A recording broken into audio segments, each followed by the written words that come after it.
This is not news, I know, but there's a megachurch pastor who is telling everyone to vote for Donald Trump. And I know that happens everywhere, but I wanted to make this clear because the way this guy is doing it, I think, is probably similar to what a lot of megachurches are doing across the country right now. And it's disturbing, and it violates the IRS rules, but I wanted to show you how he's doing it. And this is Pastor Josh Howerton, who leads Lakepointe Church, which is in Rockwall, Texas. And I've talked about this guy before because several months ago, I think earlier this year, this guy made a joke. And the joke that he said, I'm going to tell it to you here because I don't have the video on me, is that he said, guys, when it comes to her wedding day, she has been planning this day her entire life. He's giving everyone advice. So here's what you need to do, he said. When it comes to that day, just stand where she tells you to stand, wear what she tells you to wear, and do what she tells you to do. You will make her the happiest woman in the world, okay? Everyone in the church claps. Great advice for the men. And then he's like, ladies, when it comes to his wedding night, he has been planning this day his whole life. So just stand where he tells you to stand, wear what he tells you to wear, and do what he tells you to do, and you're going to make him the happiest man in the world. Which was, ew, dude, don't. That's creepy. Besides the fact that apparently only the dude he's been planning the wedding night. He's been thinking about sex. Only the guy's been thinking about that because we're assuming they're both virgins. We're assuming only the guy is interested in sex. And also this idea that, ladies, you get no agency in this. Just do whatever the man tells you to do. That's creepy and totally messed up when we consider the entire history of faith-based sexual abuse, too. Anyway, I went over that months ago, but that's the same pastor we are talking about here. Also interesting is after he said that and people criticized him for many of the same reasons I just mentioned, he apologized for it. However, when he issued his apology, here's the headline in a local news outlet: megachurch pastor responds to accusation he plagiarized his apology for joke about wedding night. This dude apologized the next week, but plagiarized the apology because he clearly didn't mean it. I also talked about him over this, I think in May, because his church wanted a new traffic light, but in order to convince the city they need to put a traffic light outside the church, you need to show them there's a lot of traffic going by the church. So he had his church members sign up to literally drive past the church even when they weren't supposed to, or even when they normally wouldn't, in order to manipulate the traffic data so that the city would give them a traffic light. That's how shady this dude is in every single way. So same dude, same megachurch, very creepy. So earlier this month, October, this guy delivered an entire sermon called How to Vote Like Jesus. And apparently the sermon was not Jesus cared for the poor, so let's vote for the candidate who has the best poverty policy and wants to help new parents and people buy their first houses. No. Jesus is full MAGA. So he gave this sermon to explain why Donald Trump was the best option for everyone in the congregation, fully ignoring all of Donald Trump's fascist rhetoric and his racism and the incoherent ramblings and his senseless policies and his dementia and his desire to destroy democracy. None of that mattered. Instead, he just focused on a couple of culture war issues, fully unable to grasp how others have suffered and will continue to suffer if conservative Christians get what they want this election. So I'm going to play for you clip 1 of what he told this congregation. And what Christians are doing is they're going, well, I just can't vote because there's no candidate I can fully support. And what they're doing is they're thinking that their selection is a sacrament, that somebody's got to be totally pure for them to be able to vote for them. Jesus is not on the ballot, guys. Get over it. Jesus is not on the ballot. Get over it, okay? We all want a King Josiah. But sometimes God uses a flawed leader for good purposes. And when you don't have the option of voting for a Josiah and your choice is between Ahab and Jezebel and Jehu, that choice is very obvious because a flawed leader used to do some good things is better than suffering under wicked leaders. I always have to wonder when they're like, oh my God, if a Democrat gets elected, we're going to suffer under the wicked leaders. Because, like, you know how Republicans suffered under Obama? They got health care. When Democrats get policies passed, it's better for everybody. Also, I find it funny that if the sermon's title is, how Jesus would vote, and then this guy's like, Jesus isn't on the ballot, so just do whatever I tell you. Vote for the MAGA guy. Don't worry about the fact that he hates anyone whose skin is lighter than his or darker than his or whatever. Like, and also, if you describe Donald Trump as God using a flawed leader for good purposes, what a friggin' understatement is that? Donald Trump is flawed? No. He's a walking red flag and he has been his entire life. Oh my God. But this is the way he's trying to convince his church it's totally okay to vote for Trump. You should do it. So then he talked about abortion because that's something that riles up his base. And this is what he said about that. We do not currently have a consistently pro-life candidate in this race. We don't. We just don't. Okay. Strangely, while Donald Trump is responsible for the greatest victory for the protection of the unborn in 2 generations in the overturning of Roe v. Wade, he has now moved left more towards the center of American popular opinion, including after the vice presidential debate. I was like all over it. He immediately after that debate tweeted in all caps that he would veto a national abortion ban if it came across his desk because he wants the states to be able to decide. He wants this to be a states' rights issue. I also have to be honest. The other side is far worse. Far worse. The other party has moved from a desire for abortion to be safe, legal, and rare to something that should be celebrated, paraded, and promoted as a moral good. First of all, when Donald Trump says he's going to veto a national abortion ban, I don't know if you believe me when I say this. He's lying. He's saying it to get everyone off his case. Of course he's going to sign a national abortion ban.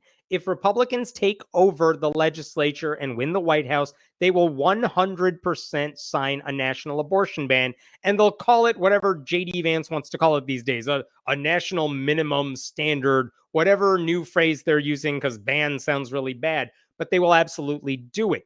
They broadcast that. They say it behind closed doors. That's absolutely what they will do. So this idea that once, like, Donald Trump is not pro-life, no, of course he is.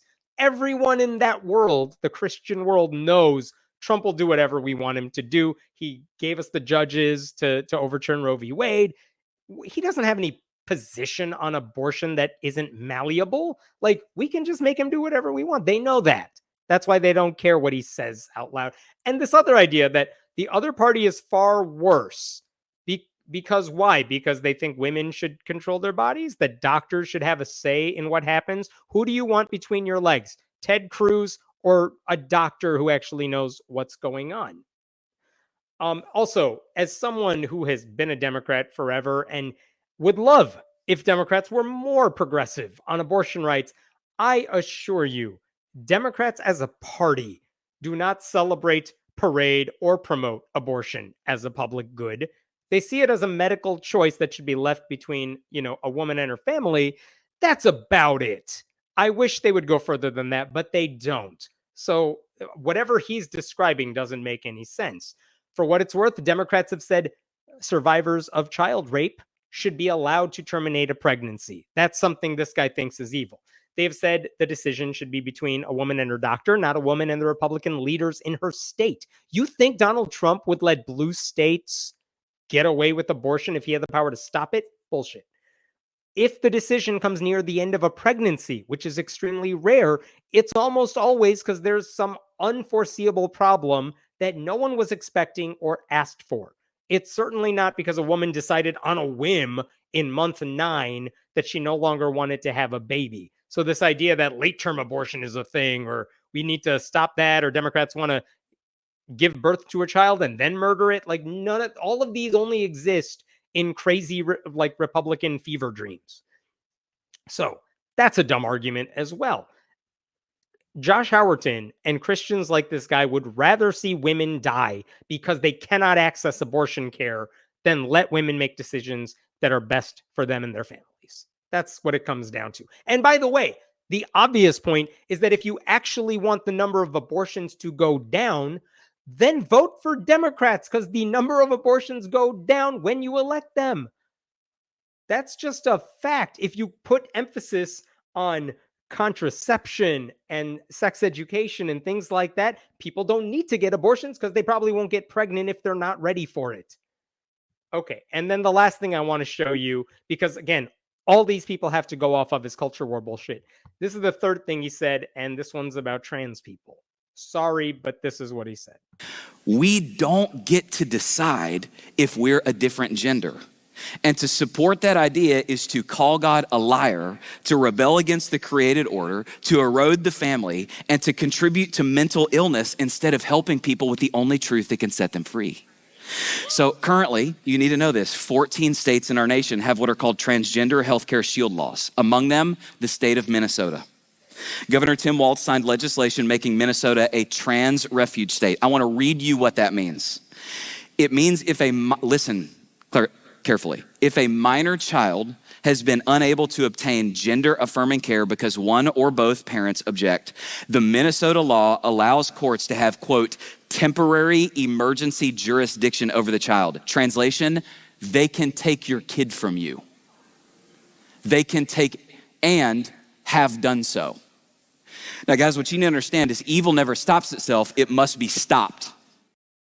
Okay. None of that is true. He's absolutely lying. The state does not get to steal your child because you don't want them to get gender affirming care. That just means you're a shitty parent. That's what that means. It hasn't happened before. The state hasn't taken kids. It won't happen in the future. He talked about a Minnesota law that has become like a right-wing talking point. But the law Tim Walz signed in Minnesota about gender affirming care and things like that involves complicated custody cases where the parents live in different states and disagree about how to handle their trans child. And the law basically allows a Minnesota court, if it deems fit, to issue a temporary and only temporary emergency order. That's it. No one is stealing anyone's kids. But this is what this guy is doing. It's not just this guy saying these things. This is how Christian pastors, conservative, evangelical, megachurch pastors, are spreading misinformation and fear-mongering, because to them, lying in the name of Jesus is always justified. By the way, I hope you noticed that he referred to supporting trans people as contributing to mental illness, which is beyond offensive. Did it matter that this guy did not explicitly say everyone should vote for Trump, or that he didn't say it super enthusiastically? No, he winked enough times to make it very clear the way he wanted everyone to vote. And now the Freedom from Religion Foundation is asking the IRS to look into the church because they're violating their 501c3 status by telling everyone how to vote. In this instance, Lakepointe Church appears to have improperly used its status as a religious organization and 501c3 entity to intervene in the U.S. presidential election. And by the way, I posted a different clip on Twitter this week of a different church, not just endorsing Donald Trump or one candidate, but bringing on stage like 20 local candidates and telling they're all Republicans, and telling the megachurch everyone needs to vote for these people in California. And the response I got is, well, have you told the IRS about it? Yeah, buddy, everyone's told the IRS. The IRS is well aware of what Howerton is doing in these clips and what these other pastors are doing in their churches. They're well aware because these things get reported all the time. The problem is, in the past 20, 30 years, the IRS hasn't done anything substantive about it. They won't tell you if they're investigating anybody. Like, they're not going to make that public. But the results speak for themselves, and there are none. There's no case in which a church like this has lost its nonprofit status. But I do appreciate that FFRF is like, all right, IRS, we're coming to you again. We're going to report this because we need to say we're coming after you. Excuse me. Like, I'm glad that groups like FFRF or individuals who just file complaints with the IRS do it, because we've done our part, but the IRS needs to do its part. And if they're not going to do anything about these cases and they're not going to revoke the tax exempt statuses, then the IRS should just come out and tell everyone the Johnson Amendment no longer applies, so that every nonprofit organization in the country can start endorsing candidates too. Because Christian churches should not be the only nonprofits that get away with this. Anyway, I will point out one last thing, which is that the Houston Chronicle pointed out that Howerton's sermon isn't even original because he plagiarized this thing too. Maybe not plagiarism, but he is taking this idea of telling everyone how to vote like Jesus from Mark Driscoll, who is a different type of abusive pastor. And all of this is something these Theo bros spread amongst themselves, where they spread lies and tell people to vote for Republicans. This is not like a one-off. This happens across the country. So this is what these churches are doing. It's probably happening in your community too, no matter where you live.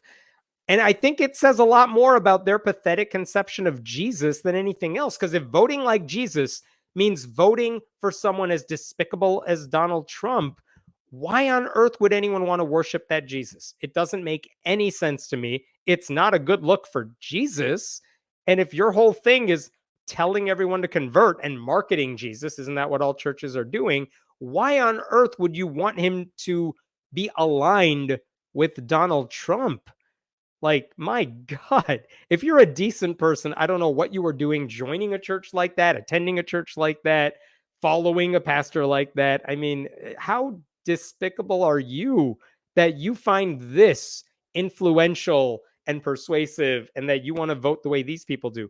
I did appreciate what one person tweeted this week, and it was specifically to conservative Christian women.